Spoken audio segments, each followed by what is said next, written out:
What's up, everyone? Aaron Nagler here with my very special guest. It's Andy Herman, the Don of the Pack-A-Day podcast, and we are ready to talk some football. Andy, how the hell are you today? I'm doing good. Speaking of which, episode 1000 tomorrow on Tuesday. Oh, it's unbelievable. It is. I'm super excited. But yeah, thanks for having me. I'm excited to chat Packers. Well, you know, that's what we do. It's been a while since you and I spoke, and it's funny, last time we did one of these, we literally spent, I think, about a good 20 minutes trying to work out what the Packers might do at the cornerback spot, and then legit 5 minutes after I posted the video, they signed Kevin King. So who knows what might come out of this video today, but we clearly have the power to move the needle there at 1265 Lombardi. Obviously, going back and looking at the 2020 season, coming out of it, you know, obviously taking away the emotional toil of losing in yet another NFC Championship game, has your perception of what this team needs changed much since, say, that Monday after the loss to the Bucs? Fast forward to, we're 10 days away from the draft now. Going in and looking at the prospects and looking at the team, did you find your, you know, kind of view of this team and its needs changed much, or has it been pretty consistent throughout? Ever so slightly, only in the fact that I think going into the offseason, there was at least some question, would they bring back Corey Linsley? And there was some question, would they bring back Elaine Taylor? And there was some question, would they actually release Rick Wagner? Of everyone that was maybe on that potential cut list, it seemed like maybe he would be somebody, because of those other question marks, that they would bring back. So the fact that all three of those are definitive no's now, that all three will not be back, I think in some capacity, the strength of this offense last year was, of course, Rodgers and LaFleur, but the ability of that offensive line to protect with almost anyone in there, being able to rotate those guys around, the flexibility they had, but more importantly, the depth that they had at the position was so incredibly important. Now, it's always really, really difficult at this time of the year to figure out just how they feel about certain players. Do they feel really great about John Runyon Jr. and Simon Stepaniak, Yash Nijman? Like, we just don't know exactly how they feel about players like that. And if they feel great about it, probably not that big of a deal. If they don't feel great about those guys, then probably a much bigger deal. So I think that's the one position where everything else, the needs that kind of currently exist, defensive line, getting Kenny Clark help, long-term help at corner for Jair Alexander, those things I kind of expected, but I think just the overall depth at O-line is maybe a bigger question mark than maybe even I thought at that point. Yeah, it does make sense, especially when you talk about the cutting of Rick Wagner. That's one of those moves that probably didn't get a lot of kind of headline kind of treatment, but he's a guy who played a lot of significant minutes for them at a high level last year. Yep. And you do wonder, now, obviously the thing is, who do they play on Sunday? They've got a long way to go until they need to worry about actually rolling out their five best, whoever that might be. But yeah, for me, it's interesting how the tackle position could drive things early in this draft, because we know this is a team that traditionally, whether it was Ted or now is Brian, they've done a really good job of finding guys on day three who have been college tackles, but kicked them in and projected them as interior players. When you look at the tackle position, that's a spot where they may actually have to spend some capital. Do you think that might drive them? I know you always want to talk about best player available, but we always, we know that sometimes need does have to drive things. Do you think, because of the things you just stated, do you think there's a potential that an offensive tackle gets nudged up the board a little bit at 29? I don't even know that it necessarily needs to get nudged up the board. Green Bay's definitely been a team that's targeted premium position players, whether that's quarterback, offensive tackle, defensive line, edge, or corner, in their 13 of the last 16 first picks in the draft. So it's definitely a position that they know they try to kind of hit, swing for the fences at those premium positions.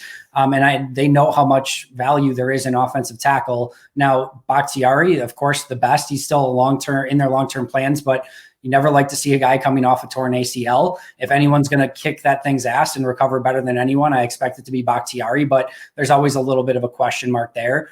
Billy Turner, the way that they set up his contract, is probably here for this year and next year, but he has the ability, as we know, to play a variety of different, positions across the offensive line. So that allows you some versatility there. And then I think you still have a long-term question at right tackle. Even if Turner's here this year and next year, then after that, it's probably going to be somebody somebody new. So we know Green Bay thinks long-term about the position, and we know they won't be hesitant to take somebody at a key position that they feel is really good. And I think right now, if somebody could come in and fill in for David Bakhtiari until he's ready to play, and then you have the option of either keeping that player at a right tackle or bumping, Billy Turner inside, or giving that player more time to develop and keeping Billy and David on the outsides, great, so be it. And if it's, somebody like a Jalen Mayfield, a Tevin Jenkins, somebody like that who can play tackle and guard and provide even more versatility and depth, even better. So I definitely still think that that's a position that they can target early if they wanted to go in that direction. If Adam Stenavich called Andy Herman, you got a call tonight, and it was, hey, it's my buddy. It's your buddy, Adam Stenavich. I'm just wondering, Andy, where would you, if you had your druthers, where would you want to play OLelton Jenkins for the majority of the snaps next year? Because you mentioned the Packers losing Corey Linsley. Clearly, Jenkins has shown that he can play center. He's clearly shown that he can play left tackle. And as you talked about, we know David Bakhtiari is most likely going to miss at least a game or two early on in the season. Are you shoving him out to left tackle? Are you sliding him into center? Are you keeping him at guard? What are you doing with OLelton Jenkins, this guy who is by far, one of the premium players on your roster? But you would think at some point you've got to settle in on a spot for this guy. Yeah, thankfully, Adam and I just had this conversation yesterday. So very good, very good. No, I think it's news here at TV. It's good. Yeah, exactly. No, I think it's really interesting in the fact that we saw last year that Green Bay has a very different view of offensive line than most other teams, where they want their five guys set in stone, and those guys are going to be playing those positions. Green Bay's like, screw that. We're going to let these guys, we're going to get our best five on the field in any way possible. And I think OLelton Jenkins has proven that he can go, and if they want a specific matchup, if Aaron Donald's playing inside and they want OLelton Jenkins to match up inside against Aaron Donald, I think they can do that. If it's somewhere where David Bakhtiari's out and they're going to face Khalil Mack week one and they want their tackles to be as stout as possible and they want OLelton Jenkins out there, I don't think they're going to be hesitant to do that. And I think his, the best value that he has to this team, listen, he's a damn good guard, but I don't think he's necessarily in like the Quentin Nelson realm of like greatest guards or anything. But his best value is the fact that he can go any of those five spots, match up against who's ever across from him, and at minimum be good. And there's not guys that can do that. So the cloudiness of the picture here is that I think Lucas Patrick's best position might be center. I think OLelton Jenkins' best position might be center. And then I think, of course, with David Bakhtiari being out, you may need somebody to kick out to left tackle. So there's like so many variables. And I actually think that John Runyan Jr.'s best spot might be left guard. So there's just so much that's in flux here with all of these players that can play so many different positions. Billy Turner's a part of that. Where do they attack in the draft? Wherever things pan out, figure out all the rest of those guys and then just plug in OLelton Jenkins at the end and you're probably good to go. You can kind of reverse engineer it, right? Exactly. Exactly. Wherever the hole is, just put him there because he's fine. Were you surprised that they didn't bring back Lane Taylor? Keeping on the offensive line tip here. I mean, that's a guy who looked really good last summer. You and I were there. He looked phenomenal. Yeah. One of the best guys on the line, I thought, throughout their work those 2 weeks of camp. Won the starting job, obviously suffered a really unfortunate injury again. You would have thought the Packers would have seen some value in bringing him back. I know they were up against it cap-wise. I haven't seen the numbers from the Houston deal, but I can't imagine they were kind of crazy in any way. Were you surprised they didn't go down that road? My biggest surprise here is I thought that Lane Taylor had more value to the Packers than any other team. And I thought the Packers needed Lane Taylor. It just seemed to be this perfect matchup where I didn't think there was going to be necessarily any other team that was super interested in Lane coming off of 2 years of not playing basically any football other than half of one game. So I didn't think there was going to be a market for him. And I thought Green Bay at the end of the day would look at their depth along the offensive line and say, hell, going into camp, if we can get Lane back on a 1-year vet minimum deal, why the hell would we not do that? And I just thought that would be a very logical conclusion for both of those parties to get to. Obviously, Houston has signed literally everyone in the free agent market that they possibly could have, and Lane Taylor is a piece of that. So they decided to take a flyer on him, which I think is awesome. He certainly fits well within that offense. So I'm kind of bummed that he's not back. He's been such a great Packer, but at the same token, you get past that 30-year mark. You have played back-to-back seasons where you've been on the injured reserve for basically the entirety of the season. And I can definitely see why when Green Bay spent 3 picks on interior offensive linemen last year, where you're just like, you know what, we're going to go in a different direction with somebody younger and see what happens in that way. I have to think. You mentioned the kind of spending spree that Houston's been on. I got to think Yes. James Campen at some point went, "Hey, as long as we're throwing money around, I know this guy. He's really good. Let's bring him in." Um, Moving out from the offensive line, going to the tight end position. You look at what they've done as far as bringing Big Dog back. Yep. You know who Tunyon is now. You know he's probably got. Not probably, he is the number one guy in that room. You know Big Dog is there for leadership and blocking, but Tunyon's your number one. What do you expect to see from kind of the mix there? Because you've got Sternberger, who's had some real hard luck injury-wise and illness-wise, COVID-19, etc. And, you've got DeGuara, who obviously suffered that injury against Atlanta, but looked very promising week one against the Vikings. How do you kind of see that sorting itself out as far as we know? Like I said, we know Tunyon's the guy, so to speak, but I would think in this offense, as multiple as they can and want to be, you're going to see a lot of each one of these guys. Could we have another starting roster with 5 tight ends on the roster? Oh, baby. Come on now. Remember that? It was still fun. Our younger viewers, you may not know this, but the Packers did that.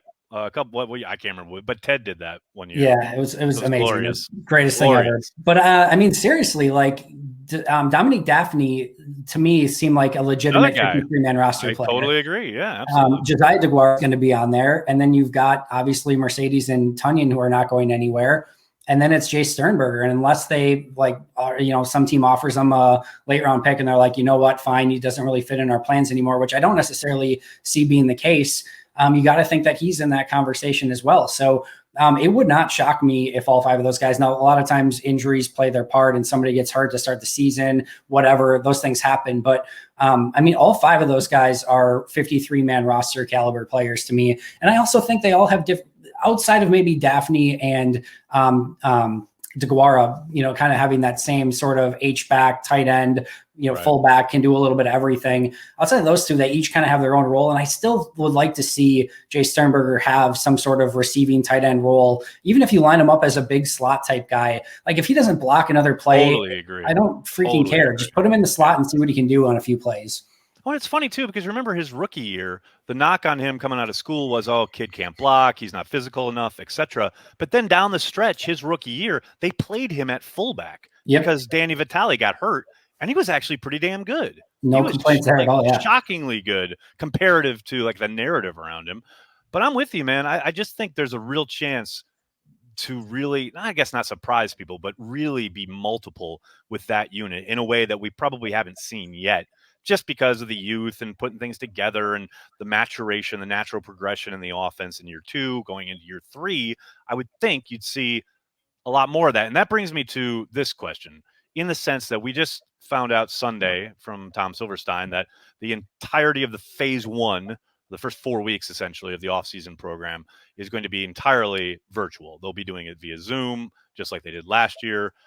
Do you think that stunts them at all, hurts them, or does the growth from year 1 to year 2, which happened in a virtual scenario, does that kind of render all that moot, and you're pretty confident that they're going to continue to expand and develop and kind of surprise people on offense? I think Matt LaFleur overall has done such a tremendous job of being forward thinking with his offseason programs. And I think they were ahead of the curve going into the COVID season, last year. And I think it showed, and the results definitely were evident there. And I think if they need to do this for the first 4 weeks, I don't think it's going to hurt them in any way, shape, or form. Now, there's always nuance here, right? So I'm sure there's a handful of players on this roster who need additional in-person stuff that maybe just don't do well overall with virtual.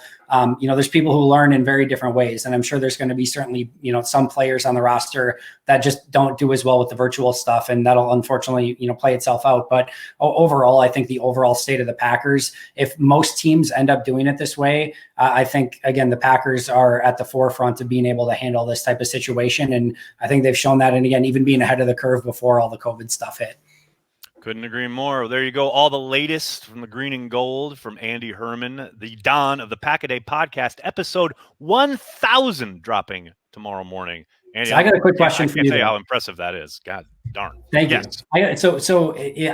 I'm curious your thought. Is this your, where does this next week and a half before the draft, and even the last 2 weeks, where does that rank in your year-long Packer coverage? Because it seems like maybe this is not your favorite type of year. I love roster building. It's just frustrating in the sense that, heading into the offseason, I knew there'd be a cap crunch, but I was excited to see what Brian would do. And then he essentially said, yeah, just bring them all back.